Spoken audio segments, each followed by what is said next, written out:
हाय, excitement तो बहुत है लेकिन सच में बहुत ज़्यादा डर भी लग रहा है। फर्स्ट टाइम है, देखते हैं कैसा लगता है। लास्ट में रिव्यू दूंगी अच्छा सा। ठीक है, सही हो जाएगा। देखो कोई डर का बात ही नहीं, तो आगे चलते हैं। देखो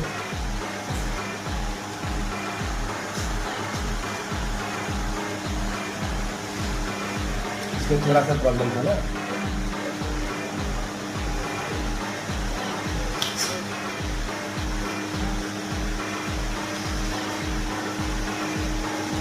बहुत पसीना है।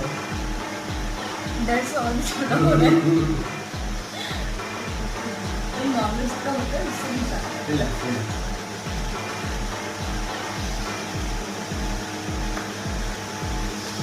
ऐसे हुआ।